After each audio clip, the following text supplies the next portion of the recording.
نحمده ونصلي على رسوله الكريم أما بعد فقد قال الله تعالى في القرآن العظيم والفرقان المجيد أعوذ بالله من الشيطان الرجيم بفضل بسم الله الرحمن الرحيم وما كان الله ليعذبهم وأنت فيهم وما كان الله معذبهم وهم يستغفرون صدق الله مولانا العلي العظيم قال نبينا صلى الله عليه وسلم كل بني آدم خطاء وخير الخطائين التوابون صدق النبي صلى الله عليه وسلم رب اشرح لي صدري ويسر لي أمري واحلل عقدة من لساني يفقهوا قولي سبحانك لا علم لنا إلا ما علمتنا إنك أنت العليم الحكيم. புகழ் அனைத்தும் அல்லாஹ்வுக்கே சொந்தம். இருலக தலைவரும் பெருமானார் ரசூலே கரீம் ஸல்லல்லாஹு அலைஹி வஸல்லம் அவர்கள் மீதும் அவர்களை பின்பற்றிய சஹாபாக்கள், தாபீன்கள், தபா தாபீன்கள், இமாம்கள், அவுலியாக்கள், ஷஹதாக்கள், நாதாக்கள், சாலிஹீன்கள், குறிப்பாக இங்கு அமர்ந்திருக்கக்கூடிய நம் அனைவர்களின் மீதும், முஃமினான முஸ்லிமான ஆண் பெண் அனைவர்களின் மீதும் அல்லாஹ்வுடைய சாந்தியும் சமாதானமும் அன்பும் அருளும் பாதுகாப்பும் என்னென்றும் உண்டாவதாக. ஆமீன். அல்லாஹ் தஆலா நம் அனைவர்களையும் நோயற்றவர்களாக கபூல் செய்வானாக. அவனை நினைத்து வாழக்கூடிய நல்ல முஃமின்களாக நம் அனைவர்களையும் அல்லாஹ் பொருந்திக் கொள்வானாக. திடீர் மரணங்களை விட்டு காத்தருள் புரிவானாக. ஆக்சிடென்ட்டுகள், ஆஸ்பத்திரிகளுடைய செலவுகள், சிரமங்களை விட்டு அல்லாஹ் காத்தருள் புரிவானாக. வாழும் காலமெல்லாம் அவனுடைய இபாதத்துகளை சரியாக நிறைவேற்றக்கூடிய நல் ஆஃபியவான்களாக நம்மை கபூல் செய்வானாக. நமது தேவைகளை நாமே நிறைவேற்றிக் கொள்ளும்படியான முழு ஆஃபியத்தை மௌத் வரைக்கும் அல்லாஹ் தந்தருள் புரிவானாக. இறுதி நேரத்தில் லா இலாஹ இல்லல்லாஹ் முஹம்மதுர் ரசூலுல்லாஹ் என்ற கலிமாவோடு மௌத்தாகக்கூடிய நல்ல நசீபை தந்தருள் புரிவானாக. பிஹக் சய்யிதினா வ ஆலி சய்யிதினா முஹம்மதின் ஸல்லல்லாஹு அலைஹி வஸல்லம். என்னிற்குரிய அல்லாஹ் நல்லடியார்களே, இது லைலத்துல் கத்ரினுடைய இரவு அப்படின்னு சொல்லுவாங்க, அப்படித்தானே? லைலத்துல் கத்ர் அப்படின்னு சொன்னா, கத்ருனா கண்ணியம் அப்படின்னு அர்த்தம். இன்னொன்னு விதி அப்படின்னு சொல்லுவாங்க. ஏற்கனவே இது சம்பந்தமான விஷயங்கள் எல்லா வருடமும் சொல்லியிருந்தாலும் லேசா கொஞ்சம் அதை மட்டும் ஞாபகம் காட்டிட்டு நம்ம அடுத்த விஷயங்களுக்கு போயிடலாம். சரிங்களா? சூரத்துல் கத்ர் அப்படின்னு சொல்லி ஒரு சூரா உண்டு. நாம இன்னைக்கு கூட அந்த சூறாவை என்ன செஞ்சிருக்கிறோம், ஓதி இருக்கிறோம். இன்னா அன்ஸல்னாஹு ஃபீ லைலத்தில் கத்ர் அப்படின்னு ஆரம்பிக்கக்கூடிய ஒரு சின்ன சூறா தான். இந்த சூறால வரிசைக்கா எத்தனை வார்த்தைகள் வருது அப்படின்னு சொல்லி நாம கணக்கு பார்த்தோம் அப்படின்னு சொன்னா, கரெக்டா அந்த சூறால 30 வார்த்தைகள் வருது. இந்த சூறால எத்தனை வார்த்தை வருது? 30 வார்த்தை வருது. இப்போ இந்த 30ங்கிறது குர்ஆன் ஷரீஃப்ல இருக்கக்கூடிய 30 ஜுசுக்கள் அப்படிங்கிறதுக்கும் இதுக்கும் ஒரு சின்ன கம்பேரிசன் பண்ணி பார்த்துக்கோங்க. சரிங்களா? அதே மாதிரி இந்த சூறாவினுடைய ஒவ்வொரு எழுத்துக்களாக நாம அந்த எழுத்தை கவுண்ட் பண்ணோம் அப்படின்னு சொன்னா, போய் உட்கார்ந்து என்ன செய்யுங்க, இன்னைக்கு உட்கார்ந்து கவுண்ட் பண்ணி பார்த்துருவீங்களா? வார்த்தைனா தெரியும், அப்படித்தானே? இன்னா அப்படிங்கிறது ஒரு வார்த்தை, அன்சல்னா அப்படிங்கிறது ஒரு வார்த்தை. அடுத்து அப்படியே ஒன்னொன்னா கணக்கு பண்ணோம்னா இது வார்த்தைகள். இப்ப இன்னாங்கிறதுலயே எத்தனை எழுத்து இருக்குன்னு கவனிச்சிங்கன்னு சொன்னா, ஃபர்ஸ்ட் ஒரு அலிஃப் இருக்கு, ரெண்டாவது நூன் இருக்கு, அடுத்து ஒரு அலிஃப் இருக்கு. இப்படியே நீங்க ஒவ்வொரு எழுத்தாக கவுண்ட் பண்ணி பார்த்தீங்க அப்படின்னு சொன்னா கிட்டத்தட்ட 114 எழுத்துக்கள் அந்த சூறால உண்டு. ஒரு சின்ன சூறா தான், ஆனா எத்தனை எழுத்து இருக்கு? 114 எழுத்து. குர்ஆன் ஷரீஃப்ல இருக்கக்கூடிய மொத்த சூறாக்களுடைய எண்ணிக்கை எத்தனை? 114. புரியுதுங்களா? அதாவது மொத்த வார்த்தை எத்தனை அப்படின்னு கவனிச்சோம்னா கரெக்டா 30 வார்த்தைகள் இருக்கு, 30 ஜுசுக்கு ஈக்குவலாக. எத்தனை எழுத்து இருக்கு அப்படின்னு பார்த்தோம்னா 114 எழுத்துக்கள் உண்டு. குர்ஆனுடைய மொத்த சூறாக்களுக்கு ஈக்குவலாக இருக்கக்கூடிய 114 எழுத்துக்கள் இந்த சூறால உண்டு. அதே மாதிரி அந்த சூறாவினுடைய கடைசியில ஹிய ஹத்தா மத்லஇல் ஃபஜ்ர் அப்படின்னு அல்லாஹ் சொல்லுவான். அந்த ஹிய அப்படிங்கிற அந்த வார்த்தை எதை குறிக்குது அப்படின்னு சொன்னா, அந்த லைலத்துல் கத்ர் அப்படிங்கக்கூடிய அந்த இரவு இருக்குதே, அந்த இரவு எப்போ வரைக்கும் நீடிக்கும் அப்படிங்கிறத பத்தி அல்லாஹ் சொல்லும் போது ஹிய அப்படின்னு சொல்றான். அந்த ஹிய அப்படிங்கிறது எத்தனாவது வார்த்தையாக இடம்பெறுது அப்படின்னு சொன்னா 27வது வார்த்தையாக அது இடம்பெறுது. புரியுதுங்களா? இது பெரும்பகுதி 27 அப்படிங்கிறதுல இமாம்களிடத்துல ஒரு ஏகோபித்த ஒரு கருத்து உண்டு. 23, 27 அதாவது ஒத்தப்படையான நாட்கள்ல தான் அப்படிங்கிறது கன்ஃபார்ம், அப்படித்தானே? 21, 23, 25, 27, 29 இந்த 5 இரவுகள்ல ஏதாவது ஒரு இரவுங்கிறது டிக்ளேர். ஆனா இந்த 5 இரவுகள்லயே குறிப்பிட்டு 2 இரவுகளுக்கு ரொம்ப விசேஷமாக அழுத்தி சொல்லப்படும். 23 ஒண்ணு, 27 ஒண்ணு. இந்த 2 அறிவிப்புகள்லையுமே 27 அப்படிங்கிறதுக்கு நிறைய இமாம்களுடைய ஏகோபித்த முடிவு இருக்கு அப்படிங்கிறத இமாம்கள் மட்டுமல்ல, இமாம்கள் அப்படின்னு சொன்னா அதுல சஹாபாக்களுடைய கருத்துக்களும் சேர்ந்து வரும் அப்படிங்கிறத நீங்க கவனத்துல எடுத்துக்கிடணும். சரிங்களா? இப்ப இவ்வளவு நபர்களுடைய இந்த கருத்து என்ன செய்யப்பட்டிருக்கு அப்படின்னு சொன்னா, அந்த ஹிய அந்த இரவு அப்படிங்கிறது கரெக்டா 27 அப்படிங்கிறதாக அந்த வார்த்தை அமைந்திருக்கிறதுனால இந்த லைலத்துல் கத்ர் அப்படிங்கிறது இந்த 27வது இரவாக பொருத்தமாக இருப்பதற்கு வாய்ப்பாக இருக்கும் அப்படின்னு சொல்லி பெருமக்கள் சொல்லி தர்றாங்க. சமீபத்துல நோன்பு வந்துருச்சுன்னு சொன்னால, அதுலயும் கடைசி 10 ஆரம்பிச்சிருச்சுனால ஒரு போஸ்ட் எல்லா வாட்ஸ்அப்லயும் பரவும். பார்த்துருக்கீங்களா? என்ன போஸ்ட் அப்படின்னு சொன்னா, ஞாபகம் காட்டுறதுக்கு தான். நபி ஸல்லல்லாஹு அலைஹி வஸல்லம் அவர்கள் கடைசி 10 நாட்களில், ரமலானுடைய கடைசி 10 நாட்கள்ல லைலத்துல் கத்ரினுடைய இரவுன்னு சொல்லிட்டாங்களா? இந்த வானத்தை ஆராய்ச்சி பண்ணக்கூடிய நாசா அப்படிங்கிற ஒரு அமைப்பு இருக்கு பாத்தீங்களா? அந்த குழு, நாசாவினுடைய குழுல குறிப்பா எரி நட்சத்திரங்கள் அப்படிங்கிறத ஆய்வு பண்றதுக்குன்னு ஒரு ஆய்வாளர் இருக்கார். அவர் என்ன செய்யறாரு, சமீபத்துல ஒரு விஷயத்துல பேட்டி கொடுத்திருக்கிறாரு. அதுலயும் குறிப்பாக அரபு கண்ட்ரீஸ்ல இருக்கக்கூடிய முக்கியமாக இந்த லைலத்துல் கத்ர் சம்பந்தமா, குர்ஆன் சம்பந்தமாக ஆய்வுகள் நடத்தக்கூடிய அந்த இடத்துல போய் இருந்து சில செய்திகளை கேட்டுட்டு அதுக்கப்புறம் அவர் என்ன செய்யறாரு, தன்னுடைய விஷயத்தை சொல்றார். நான் கிட்டத்தட்ட கடந்த 10ல இருந்து 12 வருடங்களாக வானத்துல எரி நட்சத்திரத்தை பத்தி நான் ஆய்வு செஞ்சுக்கிட்டு இருக்கிறேன் நாசால. எங்க? நாசா. இப்ப அந்த நாசால ஆய்வுகள் செய்யும் பொழுது நான் ஒவ்வொரு நாளும் கிட்டத்தட்ட 10,000 இருந்து 20,000 வரைக்கும் உண்டான எரி நட்சத்திரங்கள் எரியப்படுறத நான் என்ன செய்யறேன், ஒவ்வொரு நாளும் என்னுடைய தொலைநோக்கி கருவி மூலம் நான் கண்காணிச்சுக்கிட்டே இருக்கிறேன். ஆனா வருடத்துல ஒரே ஒரு நாள் மட்டும் அந்த எரி நட்சத்திரங்கள் எரியப்படுவதில்லை அப்படிங்கிறத அவருடைய கிட்டத்தட்ட 10 வருடங்களுக்கு மேலாக ஆய்வுகள் செய்த அந்த விஷயத்துல அவர் கண்டுபிடிச்சிருக்கிறார்.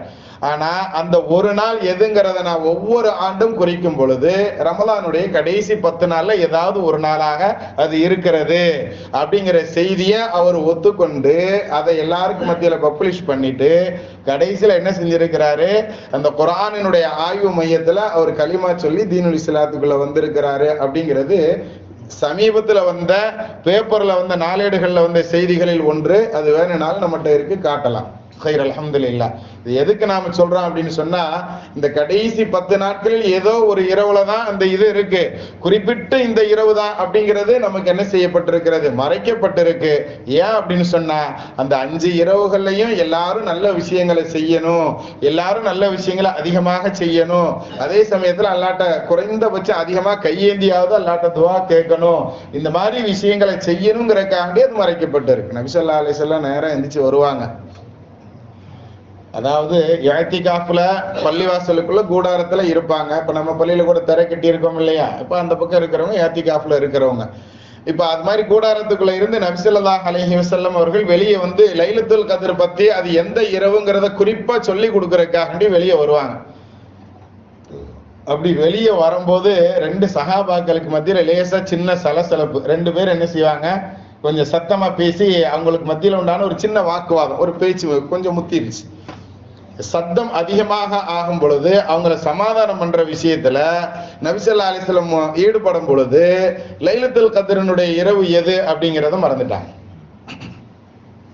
அப்ப நபி ஸல்லல்லாஹு அலைஹி வஸல்லம் சொன்னாங்க, உங்களுடைய சண்டை லைலத்துல் கத்ர் இரவு எது என்பதை நான் சொல்ல வந்தேன், உங்கள் இருவருடைய சண்டையின் காரணமாக அல்லாஹ் அதை எனக்கு மறக்கடித்து விட்டான். அதுவும் ஒரு விதத்துல நல்லதுதான். நீங்க கடைசி 10 நாள்ல ஒற்றைப்படையான இரவுகள்ல தேடிக்கோங்க, 5 நாளும் தேடுங்க அப்படிங்கிறத நமக்கு என்ன செய்யறாங்க, நபி ஸல்லல்லாஹு அலைஹி வஸல்லம் சொல்லி கொடுக்குறாங்க. கண்ணியத்திற்குரியவர்களே, ஆக இந்த 5 நாட்கள்ல இன்னைக்கு ஒரு இரவு, இன்னும் அடுத்து வரக்கூடிய இன்னும் 29வது ஒரு இரவு மட்டும்தான் இன்னும் பெண்டிங் இருக்கு. இந்த 2 இரவுலையும் நாம இன்ஷா அல்லாஹ் குறைந்தபட்சம் அல்லாஹ்ட்ட அதிகமாக ஒரு 2 ரக்காத்தை தொழுதுட்டு நிறைய கையேந்தி துஆ கேட்கலாமா? நம்ம இன்னைக்கு இந்த மாதிரி உட்கார்ந்து எல்லாருக்கும் இது பண்றோம்னு சொன்னா, இன்னைக்கு முதலில் இக்ரா பிஸ்மி ரப்பிக்கல் லதீ ஹலக் அப்படிங்கிற அந்த வசனம், குர்ஆனினுடைய முதல் வசனம் பிறந்த தினம் இந்த 27 தான். அதுல எந்த மாற்று கருத்தும் கிடையாது, டிக்ளர். புரியுதுங்களா? ரமலானுடைய ஒரு 27வது இரவுல தான் இந்த முதலில் குர்ஆன் ஷரீஃப் இறங்குச்சு. வானத்துக்கும் பூமிக்கும் ஒரு பெரிய உருவம், ஒளியினால் ஆன உருவம் தன்னுடைய 2 ரெக்கையவும் விரிச்சிச்சுன்னு சொன்னா, மகரிபுல இருந்து மஷ்ரிக் வரைக்கும், கிழக்குல இருந்து மேற்கு வரைக்கும் மறைக்கும் அளவிற்கு உண்டான பெரிய ரெக்கையோட ஒரு பெரிய உருவம் நின்னுச்சுன்னு சொன்னா எப்படி இருக்கும்னு கொஞ்சம் கெஸ் பண்ணி பாருங்க. நபி ஸல்லல்லாஹு அலைஹி வஸல்லம் முன்னாடி அது போன்ற ஒரு பெரிய தோற்றத்துல ஜிப்ரீல் அலைஹிஸ்ஸலாம் அவர்களுடைய அந்த முழு தோற்றத்தோடு நிற்கும் பொழுது அந்த இரவு அது லைலத்துல் கத்ராக, அதிலும் குறிப்பாக ரமலானுடைய 27வது இரவாக இருந்தது என்பதை நமக்கு என்ன செய்யறாங்க, வரலாற்று ஆசிரியர்கள் குறிக்கிறாங்க. அதனாலதான் அந்த சிறப்பான அந்த 27 இரவு எல்லா நாளும் ஒரு நாள் வரத்தானே செய்யுது. ரமலான்ல எல்லா வருஷமும் அந்த 27ங்கிறது வரதான் செய்துங்கிறதுனால அந்த ரமலான்ல நாம அந்த 27ல கரெக்டா குர்ஆன் ஷரீஃபினுடைய ஜுசுக்களை முடிக்கிறோம். வெளியூர் ஹாப்ஸாக்களா இருந்தா அவங்க அந்த வெளியூர்களுக்கு போறதுக்கு வாய்ப்பாக இருக்குமே அப்படிங்கிறதுனால அந்த ஒற்றைப்படையான இரவுல நாம என்ன செய்யறோம், குர்ஆன் இறங்குன அந்த இரவுல முடிக்கிறோம். மற்றபடி வேற இது சாஸ்திரம் சம்பிரதாயம் அப்படிங்கிற மாதிரிலாம் யாரும் விளங்கிக்கிட வேண்டாம். கண்ணியத்திற்குரியவர்களை, ஏதாவது ஒரு முன் அனுபவம், முன் உதாரணம் இல்லாம நம்மளுடைய முன்னோர்கள் எந்த ஒரு விஷயத்தையும் அதாவது வளமையாக செய்யக்கூடிய ஒரு பழக்கத்துல இருக்க மாட்டாங்க. அப்படிங்கறத முதல்ல நாம முன்னோர்களுக்கு உண்டான மதிப்பை நாம என்ன செய்யணும், கொடுக்க நாம பார்க்கணும். கண்ணியத்திற்குரியவர்களை, நம்மளுடைய பெத்தவங்க, நம்மளுடைய முன்னோர்கள் அவங்களாம் மடமையில இருந்துட்டாங்க, அவங்களுக்கு ஒன்றும் தெரியாது அப்படின்னு எந்த சமுதாயம் தங்களுடைய முன்னோர்களை பற்றி கொஞ்சம் இழிவாகவோ அல்லது மட்டமாகவோ பேசுதோ அந்த சமுதாயம் விளங்காது அப்படிங்கறத ஞாபகத்துல வச்சுக்கோங்க. இதை ஏன் நம்ம குறிப்பாக இந்த நேரத்துல நாம சொல்றோம் அப்படின்னு சொன்னா, முன்னோர்களை மதிக்க கூடியவர்கள் தான் உண்மையான முஃமின்கள். புரியுதுங்களா? அவங்க பாவம் செஞ்சாங்க, அவங்க நல்லது செய்யல அப்படிங்கறதுலாம் அப்புறம். முன்னோர்கள் அப்படின்னு சொன்னா அதுலயும் குறிப்பாக நபி ஸல்லல்லாஹு அலைஹி வஸல்லம் ஒரு ஹதீஸ்ல ரொம்ப அருமையா சொல்லுவாங்க, உதுகுரு மஹாசின மௌதாக்கும் அவ் கமா ஸல்லல்லாஹு அலைஹி வஸல்லம், உங்களுடைய முன்னோர்களினுடைய மௌத்தா போயிட்டாங்க அப்படின்னு சொன்னா அவங்கள பத்தி உண்டான நல்ல விஷயங்களை மட்டும் பேசுங்கன்னு சொல்றாங்க. சோ அதாவது முன்னோர்களை பற்றி நாம் பேசுவதாக இருந்தால் அவர்களிடம் இருந்து உண்டான நல்லதுகளை மட்டும்தான் பேசணும் அப்படிங்கிறத நமக்கு அந்த ஹதீஸ் சொல்லி தரதா இல்லையா அப்படிங்கறத நாம கவனத்துல எடுக்கணும். கண்ணியத்திற்குரியவர்களை, ஆக நம்மளுடைய முன்னோர்கள் ஏதோ ஒரு நற்காரியத்திற்காக இந்த 27வது இரவுல குர்ஆன் ஷரீஃபை தராவீஹ்ல முடிச்சு அதுல துஆ ஓதுற அப்படிங்கிற அந்த பாக்கியத்தை வச்சிருக்கிறாங்க. நபி ஸல்லல்லாஹு அலைஹி வஸல்லம் ஒரு ஹதீஸ்ல சொல்லுவாங்க, நீங்கள் குர்ஆன் ஷரீஃபை முழுவதுமாக ஓதி முடித்தீங்க அப்படின்னு சொன்னா, ஓதி முடிச்சிட்டு நீங்க என்ன கேட்கறீங்களோ அதை அல்லாஹ் தஆலா கபூல் செய்வான். இன்னைக்கு நம்ம ஓதி முடிச்சிருக்கிறோமா இல்லையா? உட்கார்ந்து ஹாஃபிஸா துஆ செஞ்சாங்களே, அந்த துஆ குர்ஆன்ல பின்னாடி நம்ம லாஸ்ட் பேஜ்ல அந்த நீளமா சில துஆக்கள் இருக்கும். அதுல என்னன்னா, யா அல்லாஹ் அலிஃபுக்கு பதிலா எங்களுடைய உள்ளங்களுக்கு மத்தியில நல்ல உல்ஃபத்து அப்படிங்கக்கூடிய அன்பை எல்லாருக்கும் மத்தியில போடு அப்படின்னு கேட்கிறாங்க. இது மாற்றமான ஒரு விஷயமா கொஞ்சம் யோசிச்சு பாருங்க. இன்னைக்கு நாம இங்க ஒரு 50 பேர் இருக்கிறோம் அப்படின்னு சொன்னா 50 பேர்கிட்டையும் 50 கருத்து இருக்கு, 50 பேர்கிட்டையும் ஒரு கருத்தா இருக்கு. சொல்லுங்க பாப்போம். 50 பேர்கிட்டையும் 50 கருத்து இருக்கு, 50 பேர் 50 இயக்கத்துல இருக்கிறோம் அப்படிங்கிற சூழல்ல தான் இருக்கு. இப்ப நம்மளுடைய முஸ்லிம்களுடைய கட்சிகளுடைய எண்ணிக்கையை பார்த்தோன்னா 50ஐயும் தாண்டி போயிருச்சு அப்படிங்கறதுதான் யதார்த்தமான உண்மை. சரி, அல்ஹம்துலில்லாஹ், அல்லாஹ் தஆலா நம்மளுடைய உள்ளங்களுக்கு மத்தியில உல்ஃபத் அப்படிங்கக்கூடிய உண்மையான அந்த பாசம், அந்த அன்பு, அந்த பரிமாணத்தை அல்லாஹ் தஆலா நம்மளுடைய கல்புகள்ல தரணும். அதை நபி ஸல்லல்லாஹு அலைஹி வஸல்லம் அவர்கள் இன்னொரு இடத்துல சொல்லி தருவாங்க. எப்படி சொல்லுவாங்க அப்படின்னு சொன்னா, தொழுகையில நிக்கிறோம் பாத்தீங்களா, தொழுகையில நிக்கிறோம்ல, அதுக்கு பேர் என்னமா? சஃப். அல்ஹம்துலில்லாஹ், வரிசை. சஃப்புகள் அப்படின்னு சொன்னா பன்மை, வரிசைகள் அப்படின்னு அர்த்தம். இப்ப நாம் நிற்கக்கூடிய இந்த வரிசையினுடைய அமைப்பு இருக்கு பாருங்க. இந்த வரிசையினுடைய அமைப்புலயே நபி ஸல்லல்லாஹு அலைஹி வஸல்லம் அவர்கள் நிறைய விஷயத்தை கற்றுக் கொடுத்திருக்கிறாங்க. ஒரு சஹாபி அருமையா சொல்லுவாங்க, நீங்கள் உங்களுடைய சப்புகளை சரி பண்ணிக்கோங்கன்னு நபி ஸல்லல்லாஹு அலைஹி வஸல்லம் அவர்கள் சொல்லும் பொழுது எப்படி எங்களை பார்த்து நிற்பாங்க தெரியுமா? முன்திருல் ஜெய்ஷ், படைய போரினுடைய நேரத்துல ஒரு தளபதி எப்படி ஆக்ரோஷப்படுத்துவாரோ, எப்படி சரிப்படுத்துவாரோ, அது மாதிரி முன்திருல் ஜெய்ஷாக நபி ஸல்லல்லாஹு அலைஹி வஸல்லம் நிற்பாங்க. இன்னைக்கு நாம அப்படி திரும்ப நின்று சொல்ல முடியுமா? கொஞ்சம் யோசிச்சு பாருங்க. யாரையா சொன்னா அஜர்த் என்னைய பார்த்தே சொல்லிக்கிட்டு இருக்காரு அப்படின்னு சொல்லுவோம். உண்மையா இல்லையா? அதை சொல்லிட்டு கடிந்து கொண்டார்கள் நபி ஸல்லல்லாஹு அலைஹி வஸல்லம். உங்களுக்கு என்ன கேடு வந்துச்சு? நீங்க சப்புகள்ல சரியான முறையில நிக்கல அப்படின்னு சொன்னா உங்களுடைய உள்ளங்களுக்கு மத்தியில அல்லாஹ் வேற்றுமையை போட்டு விடுவான் அப்படிங்கிற செய்தியை சொல்றாங்க. அப்ப சப்புகள்ல நாம சரியா நின்னோம் அப்படின்னு சொன்னா நம்மளுக்கு மத்தியில உள்ளத்துல என்ன ஏற்படும்? ஒரு உல்ஃபத் அப்படிங்கக்கூடிய அந்த அன்பு.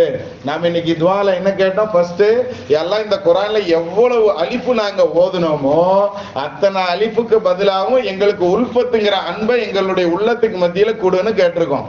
அந்த உல்ஃபத்து வரணும் அப்படின்னு சொன்னா நமக்கு என்ன இருக்கணும்? சப்புகள்ல நாம சரியான முறையில நிற்கக்கூடியவர்களாக இருக்கணும். நிக்கலாமா இன்ஷா அல்லாஹ்? சப்புகள்ல கால் ஒட்டி நிக்கணுமா, ஷோல்டர் ஒட்டி இருக்கணுமா அப்படிங்கிற ஒரு விஷயம் இருக்கு. புரியுதுங்களா? சப்புகள் நிறைய பேர் கொஞ்சம், அதாவது நம்மளுக்கு மத்தியில சில நேரங்கள்ல ஒவ்வொருத்தவங்க ஒவ்வொரு மாதிரி விளங்கிக்கிடுவோமா இல்லையா? நபி ஸல்லல்லாஹு அலைஹி வஸல்லம் அவர்கள் எல்லாத்துலயும் ரொம்ப தெளிவாக சொல்லி கொடுத்திருக்கிறாங்க நம்மளுக்கு. நான் ஒரு கதை சொல்றேனே. ஒரு வீரன் தன்னுடைய புறவியில் பறந்து வந்தான் அப்படின்னு சொல்லி நான் ஒரு விஷயத்தை சொல்றேன். நான் சொன்ன இதுல என்ன விளங்குனீங்க? ஒரு வீரன் தன்னுடைய புறவியில் பறந்து வந்தான் அப்படின்னு சொல்றேன். ஏதாவது விளங்குச்சா உங்களுக்கு? ரொம்ப சைலண்டா இருக்கு. புறவினா என்னன்னு தெரியல. சரி, புறவினா குதிரை. புரியுதுங்களா? இப்ப குதிரைன்னே சொல்றேன். ஒரு வீரன் தனது குதிரையில் பறந்து வந்தான் அப்படின்னு சொல்றேன். நீங்க என்ன எப்படி இமேஜ் பண்ணி வச்சு, நீங்க உங்களுடைய மைண்ட்ல நீங்க எப்படி கற்பனை பண்ணி வச்சிருக்கிறீங்கன்னு சொல்ல முடியுமா? ஒவ்வொரு ஆளை எழுப்பி கேட்டோம்னு சொன்னா ஒவ்வொருத்தவங்க ஒவ்வொரு மாதிரி சொல்லுவாங்க. அவருடைய மைண்ட்ல எப்படி வந்திருக்கும்? கருப்பு குதிரை ஒரு ஆளுக்கு வந்திருக்கும். ஒரு ஆறு என்ன செஞ்சிருப்பாரு? வெள்ளை கலர் குதிரைன்னு நினைச்சிருப்பாரு. பறந்து வந்தாருன்னு நான் சொன்னதுல சிலர் என்ன செஞ்சிருப்பாங்க? குதிரைக்கு ரெக்கையோட இருந்திருக்குன்னு இமேஜ் பண்ணியிருப்பாங்க. அப்படித்தானே? இப்ப இந்த மாதிரி சொன்னது ஒரு வார்த்தை தான். ஆனா ஒவ்வொருத்தவங்களுடைய மைண்டும் எப்படி அதை கேட்ச் பண்ணுது அப்படின்னு சொன்னா அவங்கவுங்களுடைய கற்பனை வளம் எந்த அளவுக்கு எக்ஸ்ட்ரா இருக்குதோ அதுக்கு தகுந்தாப்புல அவங்க என்ன செஞ்சிருவோம்? நாம கற்பனை செஞ்சுக்கிடுவோம். அப்படித்தானே? இது மாதிரிதான் நபி ஸல்லல்லாஹு அலைஹி வஸல்லம் அவர்கள் ஒரு விஷயத்தை லேசா சொல்றாங்க அப்படின்னு சொன்னா நம்மளுடைய கற்பனைகள் ஒன்னொன்னு ஒவ்வொரு மாதிரி என்ன செஞ்சிரும்? போயிரும். ஆனா இந்த தொழுகையினுடைய சஃப்னுடைய விஷயத்துல நபி ஸல்லல்லாஹு அலைஹி வஸல்லம் ரொம்ப அருமையா சொல்லியிருக்காங்க. ஆனா அந்த விஷயத்த ஒவ்வொருத்தவங்க பார்க்கும் போதும் ஒவ்வொரு மாதிரி நாம என்ன செஞ்சுக்கிறோம்? விளங்கிக்கிறோம். சரிங்களா? சஃப்பை கவனிக்கும் பொழுது உங்களுடைய கால்களையும் உங்களுடைய தோல் புஜங்களையும் நீங்க கவனிச்சுக்கோங்க அப்படிங்கறத அந்த ஹதீஸினுடைய தாரக மந்திரம். புரியுதுங்களா? ஷோல்டரும் ஒட்டணும் அப்படின்னு சிலர் விளங்கிக்கிட்டாங்க. கால்களும் அடுத்த கால்களோட பக்கத்துல நிக்கிறவங்களோட ஒட்டணும் அப்படின்னு விளங்கிக்கிட்டாங்க. இதுதான் இது ஒரு சிலர்கள் விளங்கி இருக்கக்கூடிய அவங்களுடைய இமேஜ்ல வந்திருக்கக்கூடிய விஷயம். நல்லா கொஞ்சம் யோசிச்சு பாருங்க. காலை எப்பொழுதுமே நாம அடுத்த பக்கத்துல நிக்கிறவங்களுடைய காலோட ஒட்டி வச்சோம் அப்படின்னு சொன்னா தொழுகையினுடைய எல்லா நிலைகளையும் நம்ம அப்படி வைக்க முடியுமா? நம்ம நிக்கும் போது ஒரு மாதிரி நிற்போம். அப்படித்தானே? குனியும் போது நம்மளுடைய அந்த காலினுடைய அகலம் இன்னும் கொஞ்சம் குறையும். சஜிதாக்கு போகும்போது நம்மளுடைய அந்த காலு கீழே ஊனி இருக்கக்கூடிய அந்த விஷயங்கள் இன்னும் கொஞ்சம் குறையும். அப்படித்தானே? இப்ப இதுல நிறைய மாற்றங்கள் வரும். அப்படிங்கறதுனால இது எந்த இடத்த நபி ஸல்லல்லாஹு அலைஹி வஸல்லம் சொல்றாங்க? காலை சரி பண்ணிக்கோங்க அப்படின்னு சொன்னா நம்மளுடைய குதிகால்கள் எல்லோருடைய கால்களும் ஒரே மாதிரி நிக்கிற மாதிரி ஒட்டி நிக்கணும். நாம விளங்கிக்கிட்டோம். நாம விளங்கின விளக்கம் தான் அது. அதை புரிஞ்சுக்கோங்க. புரியுதுங்களா? அப்ப குதிகால்கள் எல்லோருடைய கால்களும் நூல் பிடிச்ச மாதிரி ஒரே நேர்கோட்டில் இருக்கணும், முன்பின்னாக ஆக்கிக்கிடக் கூடாது. இதை சரி பண்ணும் போதுதான் முந்திருள் ஜெயிச்சு மாதிரி நபி ஸல்லல்லாஹு அலைஹி வஸல்லம் நிப்பாங்க. ஒரு சஹாபியை நெஞ்சில தட்டி நேரா நில்லுப்பா அப்படின்னு சொன்னாங்களாம். அவர் சொல்றாரு, அந்த சஹாபி சொல்றாருன்னு கூட சொல்லக்கூடாது, அந்த சஹாபி சொல்றாங்க, அந்த நெஞ்சில நபி ஸல்லல்லாஹு அலைஹி வஸல்லம் தட்டுனது எனக்கு வலி இருந்துகிட்டே இருக்கு அப்படிங்கிற மாதிரி எல்லாம் நமக்கு அறிவிப்புகள் வரும் கண்ணியத்திற்குரியவர்களே. அப்ப அவ்வளவு அது ஹாஷா, ஒரு கடினமா அந்த சப்புல நேரா நிக்கிறது, முன்பின் இல்லாம நிக்கிறது, முன்னாடி தள்ளி நிக்கிறது, நபி நம்மளை பார்க்கணுமேங்கிறக்காண்டி கொஞ்சம் முன்னாடி தள்ளி வந்து நிக்கிறது, இந்த மாதிரி விஷயங்கள்லாம் சஹாபாக்கள்கிட்ட கொஞ்சம் இருந்துச்சு. அதெல்லாம் நபி ஸல்லல்லாஹு அலைஹி வஸல்லம் நேரா நில்லுங்க, குதிகால்களை கவனிங்க அப்படின்னு, கால்களை பத்தி வரக்கூடிய அறிவிப்பு குதிகால்களை கவனிச்சு நேரா நில்லுங்கன்னு அர்த்தம். புரியுதுங்களா? மனாக்கிப் ஷோல்டர்களை பத்தி வரும்போது உங்களால எந்த அளவிற்கு அடுத்தவர்களோட சேர்ந்து நிற்ப, கேப் இல்லாம நிக்கிறதுக்கு முடியுமோ அந்த அளவுக்கு கேப் இல்லாம நின்னுக்கோங்க, அடைத்து நில்லுங்கள் அப்படின்னு அர்த்தம். அப்ப அந்த கேப்புகள் விழுகும் பொழுது என்ன ஆகும் அப்படின்னு சொன்னா, அதையும் அந்த ஹதீஸினுடைய தொடர்ச்சியிலேயே நபி ஸல்லல்லாஹு அலைஹி வஸல்லம் சொல்லுவாங்க, அதாவது குட்டி ஆடு துள்ளி குதிச்சு வர்ற மாதிரி ஷைத்தான் அந்த கேப்புகளுக்கு மத்தியில் விளையாண்டு கொண்டு இருக்கிறான், அவன் உங்களுடைய தொழுகைகளை நாசப்படுத்தி விடுவான் அப்படின்னு சொல்றான். சோ அந்த ஹதீஸை நல்லா படிச்சு பார்த்தோம்னா தெரியும், கேப் இல்லாம நின்னோம்னா ஷைத்தான் வர்றதற்கு வாய்ப்பு இல்லை அப்படிங்கிறது அந்த ஹதீஸ்ல மறை கருத்து, அப்படித்தானே? அப்ப கேப் விட்டோம்னா ஷைத்தான் வந்துருவான்னு சொல்றாங்கன்னா, கேப் விடாம நாம நின்னோம் அப்படின்னு சொன்னா நம்ம தொழுகைகள் வீணாகாமல் ஷைத்தான் உள்ள போகாமல் இருக்க முடியும். நம்மளுடைய உள்ளங்களுக்கு மத்தியில் நல்ல ஒற்றுமை, உல்ஃபத் என்ற அன்பு கிடைக்கிறதுக்கு தொழுகையே நமக்கு ஒரு காரணமாக அமையும் அப்படிங்கிறத நம்ம கவனத்தில் எடுக்கணும் கண்ணியத்திற்குரியவர்களை. அது மாதிரி இப்ப சப்புகளை நாம சரியாக நிக்கலாமா?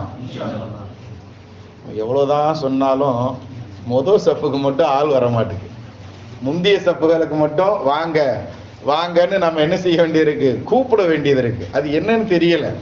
முந்தைய சப்புகளை கேப் விட்டுட்டு, அதுலயும் குறிப்பாக வலது புறத்துல உட்காரக்கூடிய, இந்த பக்கத்துல வந்து உட்கார்ற மக்களினுடைய எண்ணிக்கை ரொம்ப குறைஞ்சு போச்சு.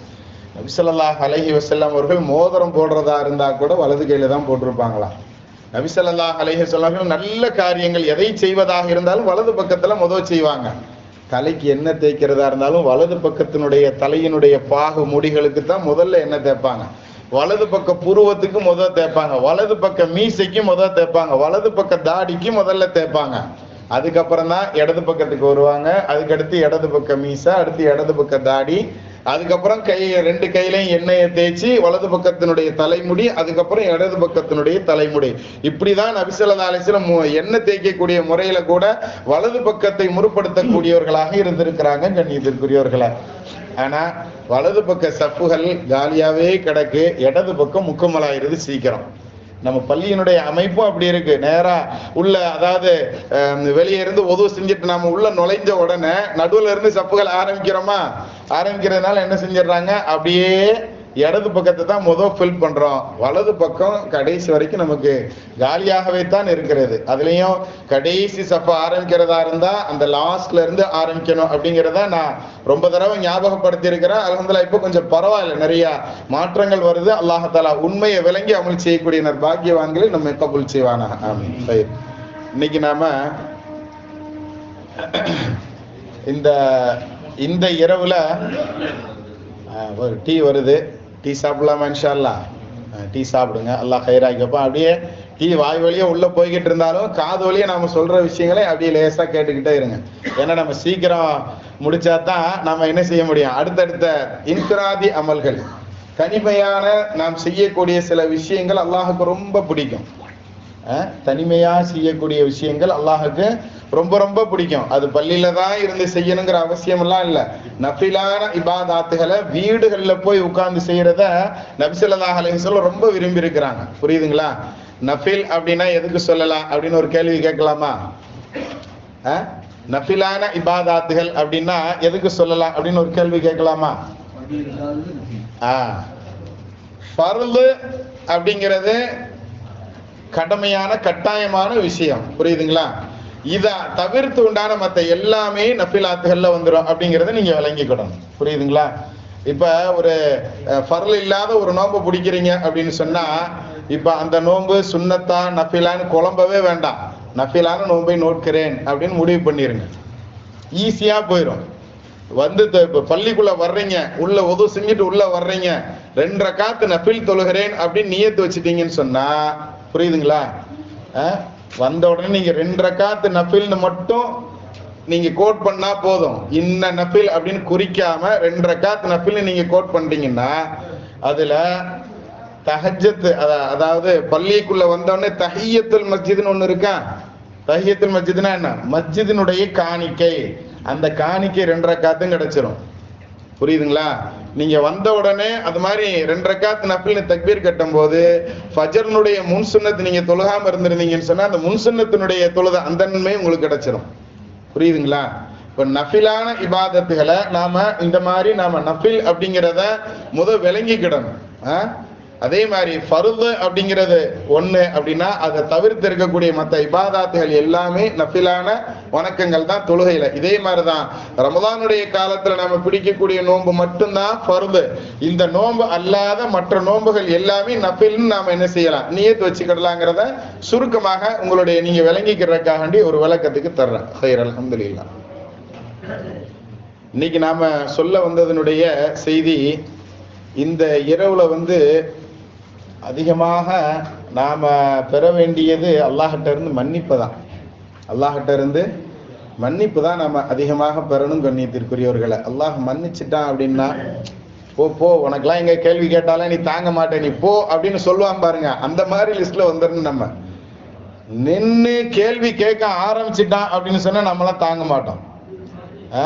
ஒரு நேரங்கள் இருந்துச்சு, ஒரு 20 வருஷத்துக்கு முன்னாடி, அப்படியே கொஞ்சம் பேக்ல போங்க, நம்மள்ட்ட பாவங்களுடைய எண்ணிக்கை எவ்வளவு இருந்துச்சு கொஞ்சம் யோசிச்சு பாருங்க.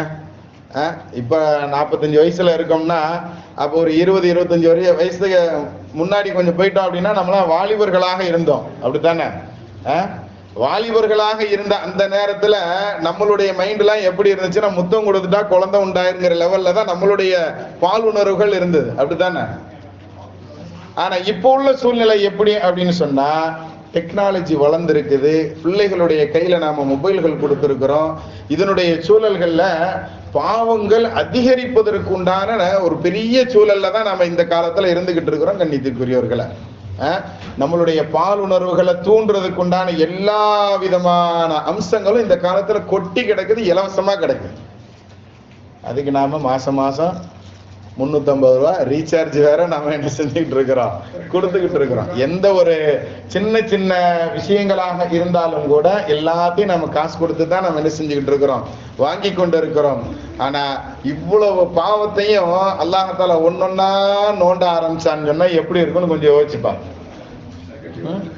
ஒரு நேரம் பாவங்கள் குறைவாக இருந்தது, நம்மள்ட்ட அமல்களும் குறைவாக இருந்துச்சு அப்படின்னா ஒன்னும் பிரச்சனை இல்லை, அல்லாஹ் டிக்ளேர் பண்ணி போ சொல்லிடுவோம். அப்படித்தானே?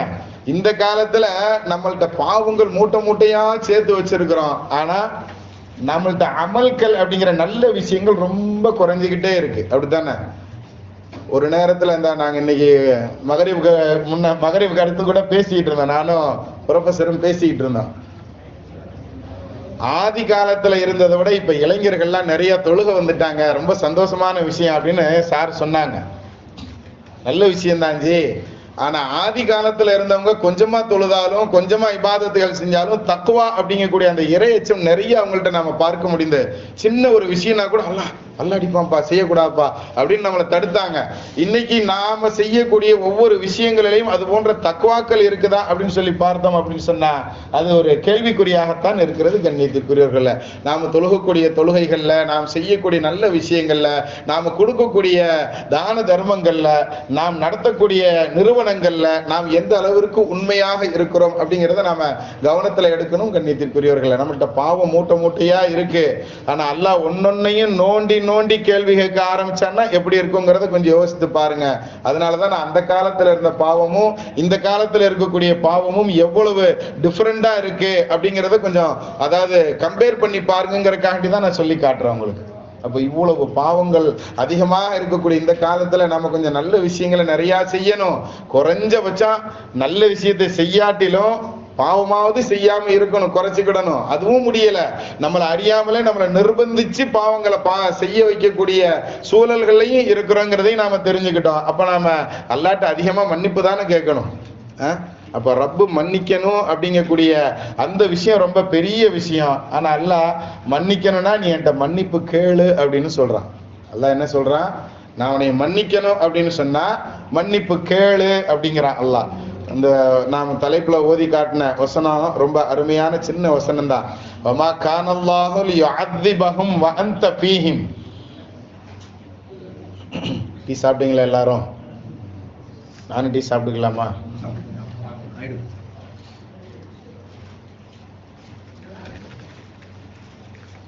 சுப்ஹானல்லாஹ். நான் ஏற்கனவே சொல்லி இருக்கிறேன், இந்த பிரிட்டானியா பிஸ்கட் இனிமேல் வாங்க வேண்டாம், சரிங்களா? தனிப்பட்ட முறையில் சொல்லிட்டேன், ஆனால் கேட்காதனால இன்னைக்கு மஜ்லிஸ்லேயே நான் சொல்லிடுறேன்.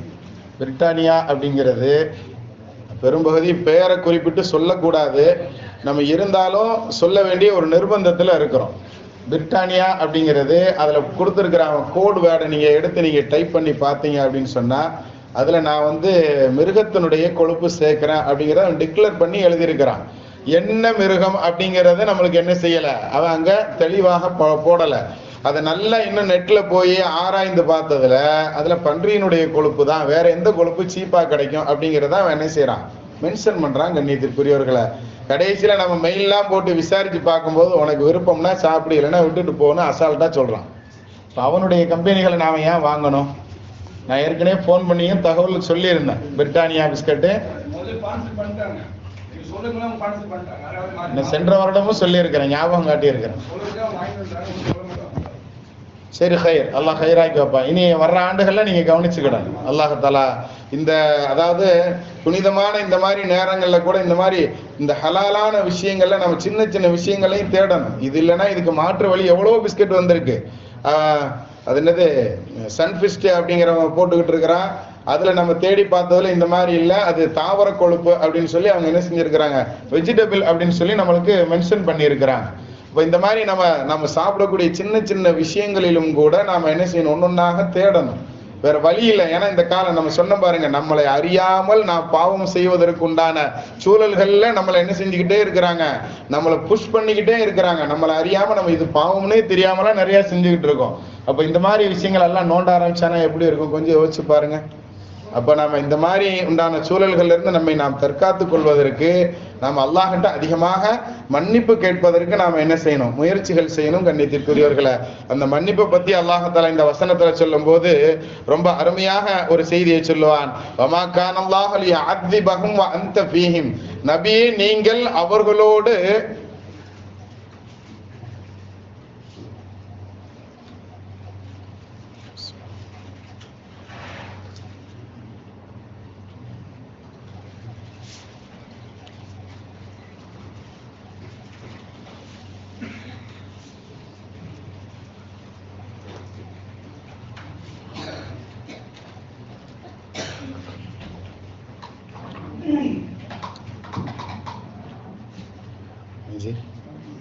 முடிச்சிருவீங்களா? டீ சாப்பிடுங்க, அதுக்குள்ளே முடிச்சிடலாம். 5 நிமிஷம் அவ்வளோதான். சின்ன பிள்ளைங்களுக்கு முதல் பண்ணணும், கடைசியில்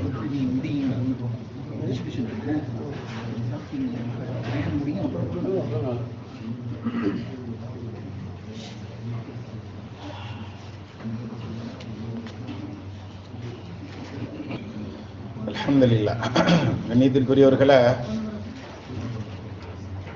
நகை வியாபாரம் இருக்கு பார்த்தீங்களா, தங்க நகை இருக்கு இல்லையா, தங்க நகை வியாபாரத்திலையும் சரி, அதே மாதிரி ஆடை துணி வியாபாரம். இந்த துணி வியாபாரத்துல பட்டாடை அப்படிங்கிற ஒண்ணு இருக்கா? பட்டு ஆண்கள் கட்டலாமா? ஆண்கள் கட்டுவது ஹராம். சரி, தங்க நகைகள் இருக்குது, தங்க நகைகள் ஆண்கள் அணியலாமா? அணியக்கூடாது. இதை நாம பேசிக்கா தெரிஞ்சிருக்கிறோம், அப்படித்தானே? இதை ஏன் நம்ம செய்யக்கூடாது? ஏன் ஆண்கள் செய்யக்கூடாது? தடை இருக்கு நம்ம மார்க்கத்துல. நபி ஸல்லல்லாஹு அலைஹி வஸல்லம் தடை பண்ணியிருக்காங்க, ஹராம் அப்படின்னு சொல்லி இருக்கிறாங்க, அப்படித்தானே? இது தங்கம் ஓகே, வெள்ளிகள்ல கூட ஒரு குறிப்பிட்ட அளவுக்கு மேல, அதாவது 5 கிராம்ல இருந்து 8 கிராம் கூடுனா 10 கிராம், அதுக்கு மேல மோதிரம் கூட ஆண்கள் போடக்கூடாது வெள்ளியில, அப்படிங்கிறத ஞாபகத்துல வச்சுக்கோங்க. இது நம்ம ஷரியத் நமக்கு சொல்லி தரக்கூடிய சட்டம். விளங்கியிருப்பீங்கன்னு நினைக்கிறேன், ரொம்ப நான் அழுத்தி சொல்ல விரும்பல இதுக்கு மேல. சரி, இந்த தங்க நகையோ அல்லது பட்டாடையோ ஆண்கள் பயன்படுத்துவது ஹராம் இருக்கிறதுனால ஆண்கள் பயன்படுத்துற மாதிரி உண்டான தங்க நகைகளை செய்து முஸ்லிம்கள் விற்பதும் ஹராமா? யாரு? முஸ்லிம்கள் வியாபாரம், அதாவது அணிவது ஹராம் அப்படின்னு சொன்னா வியாபாரம் செய்யறதும் ஹராமா? அதே மாதிரி ஆண்கள் பயன்படுத்துவது போன்று உண்டான பட்டாடைகளையும் விற்பது ஹராம், உடுத்துவது ஹராம்னு சொன்னா விற்கிறது ஹராம்ங்கிறத டிக்ளேர் பண்றாங்க. எப்படி பன்றி இறைச்சி சாப்பிடுறது ஹராம், உங்களுக்கு விளங்குறக்காண்டி சொல்றாங்க. ஆனா வாங்கி விற்கலாமா? நாய் வளர்க்கறது ஹராம், அப்படித்தானே? தேவைக்கு வளர்க்கலாம். என்ன தேவைங்கிறத நம்ம ஏற்கனவே நாம சொல்லி இருக்கிறோம். 3 விதமான விஷயங்களுக்காக நாய் வளர்க்கலாம். ஒண்ணு பாதுகாப்புக்கு. ஆனா இன்னைக்கு பாதுகாப்புங்கிற பேரை சொல்லிக்கிட்டு தன்னுடைய பெருமையை காட்டுறதுக்காக ஒவ்வொருத்தங்க ஒவ்வொரு விதமான காஸ்ட்லி நாய்களை பாக்குறதுக்கு முகம் பார்த்தாலே ஒரு டிஃபரெண்டா இருக்கிற மாதிரி, பூனைக்குட்டி மாதிரி இருக்கிற மாதிரி நாய்கள் எல்லாம் என்ன செஞ்சுக்கிட்டு இருக்கிறாங்க, வாங்கி வளர்த்துக்கிட்டு இருக்கிறாங்க. ஆனா பாதுகாப்புக்கோ அல்லது ஆடுகளை மேய்ப்பதற்காக வேண்டியோ அல்லது வேட்டைக்காக வேண்டியோ இந்த 3 விஷயத்தை தவிர்த்து வேற எதுக்கு நாய் வளர்க்கறதுக்கு நம்ம மார்க்கம் அனுமதிக்கல, அப்படித்தானே? சரி. ஆனா நாய் இந்த மாதிரி விஷயங்களுக்கு தவிர்த்து நம்ம வாங்குறது வளர்க்கறதும் கூடாது, ஆனா வாங்குறதும் கூடாது, விற்கிறதும் ஹராம். எப்படி பன்றியினுடைய இறைச்சி சாப்பிடுறது ஹராமோ அது மாதிரி வாங்குறதும் ஹராமு, விற்கிறதும் ஹராம். புரியுதுங்களா? ஆனா இந்த காலத்துல நான் அதை காசு கொடுத்து கையில எல்லாம் வாங்க போறது இல்ல, நான் ஆன்லைன்ல அப்படியே மாத்தி விட்டுருவேன் அப்படின்னு சொன்னாலும் அதுவும் வியாபாரம் தான், அதுவும் ஹராம் தான். புரியுதுங்களா? அப்ப நம்ம மார்க்கம் ரொம்ப எல்லா விஷயத்துக்கும் ரொம்ப தெளிவாக சொல்யூஷன் நமக்கு என்ன செய்யுது, சொல்லி தருது. அப்ப இந்த மாதிரி விஷயங்களை நாம ரொம்ப கவனமாக இருக்கணும். நாம் கவனம் தவறணும் அப்படின்னு சொன்னா நம்மளோட நிறைய பிரச்சனைகளை இந்த மாதிரி விஷயங்கள் தான் உருவாக்கும். நாம் உண்ணக்கூடிய உணவுகளில் ஒரு ஹராம் கலக்குதுன்னா நாம எவ்வளவுதான் கையேந்தி அழுது கேட்டாலும் எல்லாம் ஏத்துக்கிட மாட்டோம்.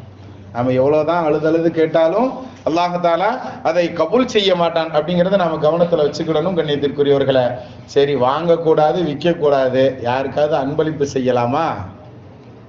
சாப்பிடக்கூடாது, அதே மாதிரி வாங்கவும் கூடாது, விற்கவும் கூடாதுன்னா அதை அன்பளிப்பு செய்யறதும் கூடாதுங்கிறத நமக்கு சட்டமா சொல்லி தர்றாங்க இமாம்கள்.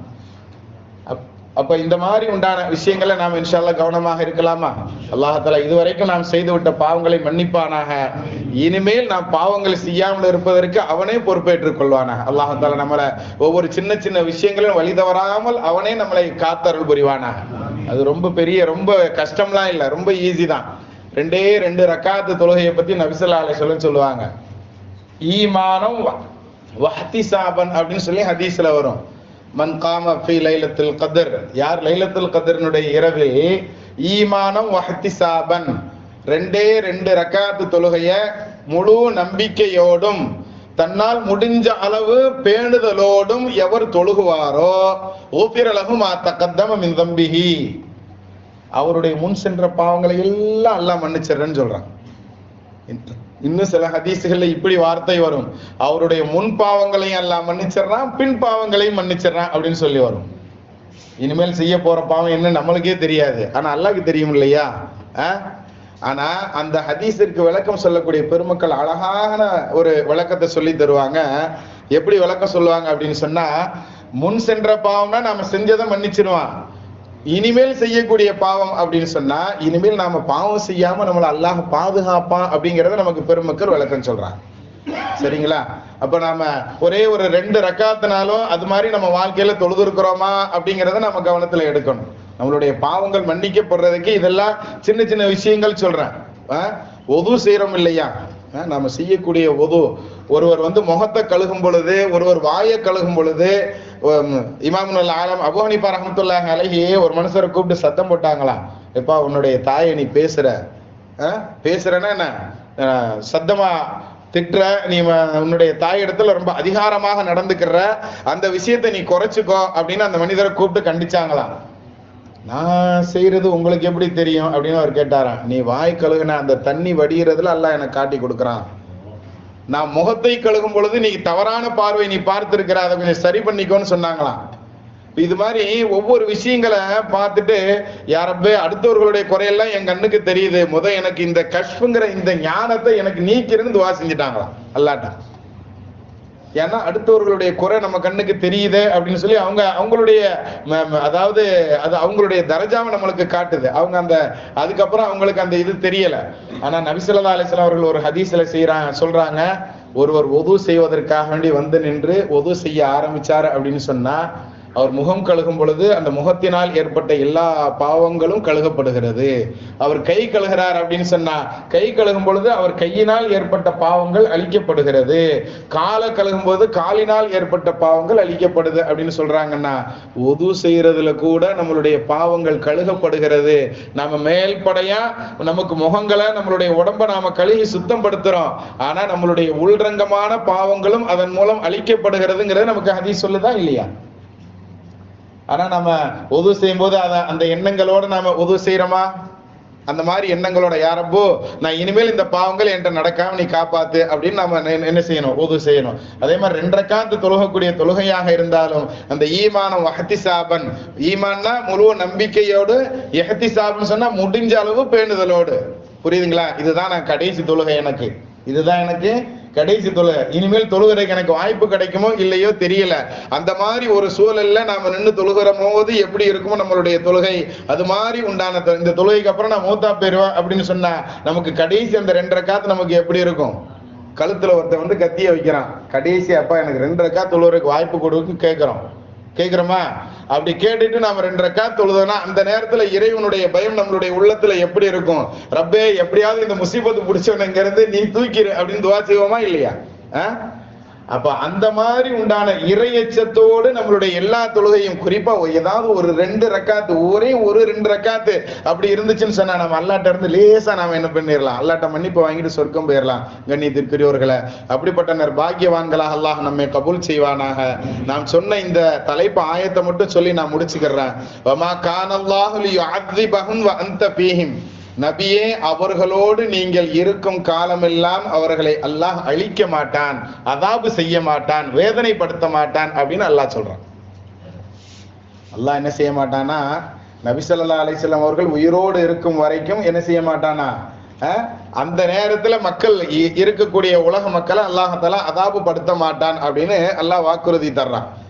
இது நபி ஸல்லல்லாஹு அலைஹி வஸல்லம் அவர்கள் உயிரோடு இருந்த வரைக்கும் எங்குமே மொத்தமாக அழிக்கப்பட்டதாக. இதுக்கு முன்னாடி உண்டான சமூகங்கள் எல்லாம் நபி நூஹ் அலைஹிஸ்ஸலாம் உயிரோடு இருக்கும் போதே அவங்களுடைய சமூகம் தண்ணீர் மூழ்கடிக்கப்பட்டு அவங்களுடைய மகன் அவங்களுடைய மனைவி உள்பட மௌத்தா போனது நமக்கு வரலாறு தெரியுமா இல்லையா? இருக்கு இல்லையா? லூத் நபி அப்படின்னு ஒரு நபி இருந்தாங்க. அவர்கள் ஹயாத்தோடு இருந்த காலத்திலேயே அவங்களுடைய ஊரை அல்ல தோசையை பிரட்டுற மாதிரி பிரட்டி போட்டான். நெருப்புல இருந்து வானத்துல இருந்து நெருப்பு மழை பொழிந்தது அப்படின்னு சொல்லி நமக்கு குர்ஆன் சொல்லுது. அப்ப ஒவ்வொரு நபிமார்கள் ஹயாத்தோட இருக்கும் பொழுது அவர்களுடைய சமூகம் அழிக்கப்பட்டிருக்கா இல்லையா? அது மாதிரி நபியை நீங்கள் இருக்கும் பொழுது உங்களுடைய சமூகத்தை நான் அதாவது செய்ய மாட்டேன் அப்படின்னு அல்லாஹ் வாக்குறுதி தர்றான். இது நபிக்கு உண்டான ஒரு கண்ணியத்தை குறிக்குதா இல்லையா இந்த ஆயத்து? அதே மாதிரி அந்த ஆயத்தினுடைய அடுத்த தொடர்ச்சியில சொல்றான் அல்லாஹ், வமா கானல்லாஹு முஅذிபஹும் வஹும் யஸ்தக்ஃபிரூன். இதுதான் நமக்கு முக்கியமான விஷயம். இதை மட்டும் நாம இன்ஷா அல்லாஹ் கடைபிடிக்கிறதுக்கு முயற்சி செய்வோம். நபி ஸல்லல்லாஹு அலைஹி வஸல்லம் அவர்கள் ஹயாத்தோட இருக்கிறது, இப்ப அவங்க மூத்தா போயிட்டாங்க, அப்படித்தானே? வெளிப்பார்வையில நம்மளுடைய பார்வைகள்ல இருந்து நபி ஸல்லல்லாஹு அலைஹி வஸல்லம் மூத்தா போயிட்டாங்க, அடக்கம் செய்திருக்கிறோம், அப்படித்தானே? அந்த நபிக்கு ஈக்குவலான இன்னொரு விஷயம் இந்த துனியால இருக்கு.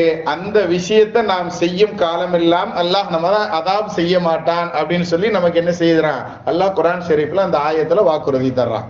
நபியே நீங்கள் அவர்களோடு இருக்கும் காலமெல்லாம் அவர்களை நான் அதாப் செய்ய மாட்டேன்னு சொல்லிட்டான். அதே மாதிரி 2வது என்ன சொல்றான்னா, அந்த மக்கள் அவர்கள் அல்லாஹ்விடத்துல மன்னிப்பு கேட்டுக்கொண்டே இருக்கும் காலமெல்லாம் அவர்களை அல்லாஹ் அதாபு செய்ய மாட்டான் அப்படிங்கிறத அல்லாஹ் 2வதாக அந்த ஆயத்துல நமக்கு சொல்லி தர்றான். கண்ணியத்திற்குரியவர்களே, அப்ப நபிக்கு ஈக்குவலான ஒரு விஷயம் இந்த துனியால இருக்கு அப்படின்னு சொன்னா அது அல்லாஹ்ட்ட நாம கேட்கிற மன்னிப்பு தான். அல்லாஹ்ட்ட கேட்கலாமா? இன்ஷா அல்லாஹ் அல்லாஹ்ட்ட நாம மன்னிப்பு கேட்போம். இந்த சில விஷயங்கள் இப்ப இருக்குது, இந்த விஷயத்தை முடிச்சுட்டு இன்ஷா அல்லாஹ் அல்லாஹ்ட்ட மன்னிப்பு கேட்கலாமா? அல்லாஹ் தஆலா நம்மளுடைய இந்த கத்ருனுடைய இரவுனுடைய இபாதத்துகளை அல்லாஹ் தஆலா கபூல் செய்வானாக.